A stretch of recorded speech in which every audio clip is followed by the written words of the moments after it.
السلام علیکم and welcome to my YouTube channel kid stories. یہ کہانی ہے دو دوستوں کی۔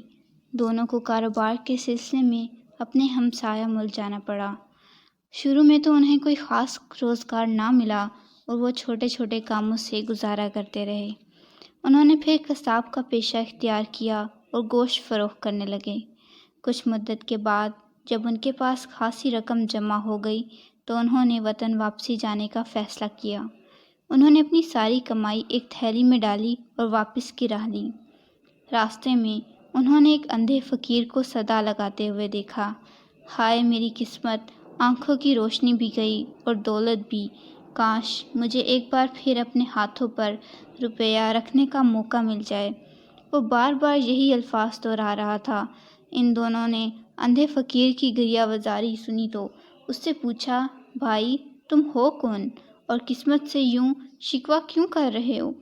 اندھے فقیر نے ایک آہ بھری اور کہا، کیا بتاؤں بھائیوں، ایک وقت تھا میں بھی تمہاری طرح سکھی تھا، میری بھی بہت سی جائیداد تھی، میری بدقسمتی کہ سب کچھ تباہ ہو گیا اور میں امیر سے فقیر ہو گیا۔ ان دونوں آدمیوں میں سے ایک نے کہا، مگر تم یہ کیوں کہہ رہے تھے کہ کاش ایک بار پھر اپنے ہاتھ پر روپیہ رکھنے کا موقع مل جائے؟ اندھے فقیر نے کہا، کبھی میرے پاس ہزاروں روپے ہوتے تھے، اب جی چاہتا ہے کہ اپنا نہ سہی دوسروں کا روپیہ ہی اپنے ہاتھ پر رکھ کر تھوڑی دیر کے لیے جی خوش کر لوں۔ وہ دونوں بہت رحم دل تھے۔ انہوں نے آپس میں مشورہ کیا اور اپنی تھیلی فقیر کے ہاتھ میں تھما دی اور کہا، لو بھائی تم اپنا دل خوش کر لو۔ اندھے فقیر نے ان کا شکریہ ادا کیا اور تھیلی کھول کر سکے ٹٹولنے لگا۔ تھوڑی دیر بعد دونوں دوستوں نے اپنی تھیلی فقیر سے واپس مانگی۔ یہ سنتے ہی فقیر نے تیور بدل گئے۔ اس نے کہا، تھیلی؟ کون سی تھیلی؟ کس کی تھیلی؟ وہ کہنے لگے، بس اب بہت ہو گیا مذاق، ہماری تھیلی واپس کرو، ہمیں اپنے وطن واپس جانا ہے۔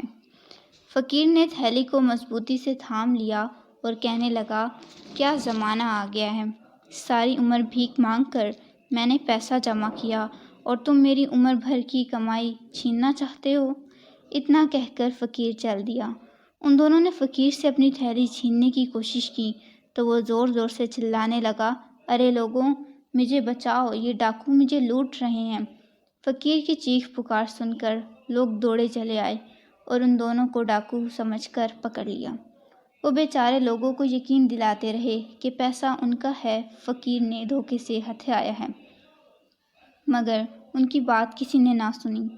جب مسئلے کا کوئی حل نہ نکلا تو لوگ اس فقیر اور دونوں آدمیوں کو بادشاہ کے دربار میں لے گئے۔ بادشاہ بہت عقل مند تھا، اس نے پہلے فقیر اور پھر دونوں آدمیوں کی کہانی سنی۔ کچھ دیر غور کرنے کے بعد اس نے ایک بڑی سی کڑاہی منگوائی اور حکم دیا کہ اس کڑاہی میں پانی ڈال کر گرم کیا جائے۔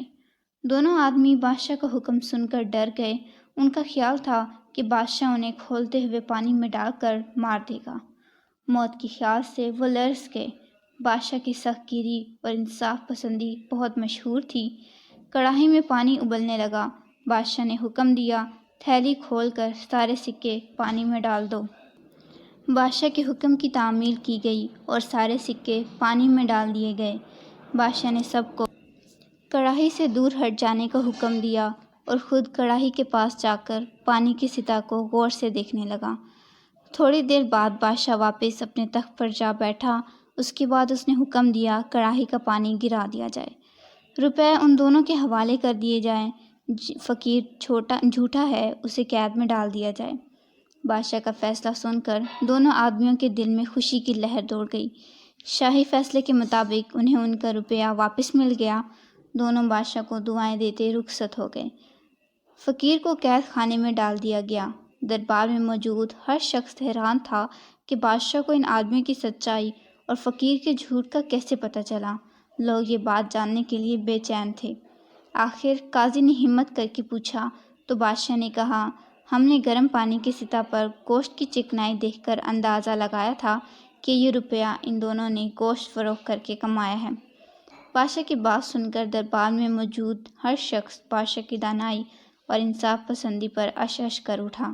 سچ ہے، سانچ کو آنچ نہیں۔ اگر آپ کو میری ویڈیو اچھی لگی ہو تو چینل کو سبسکرائب کریں، ویڈیو کو لائک اور شیئر کرنا مت بھولیں۔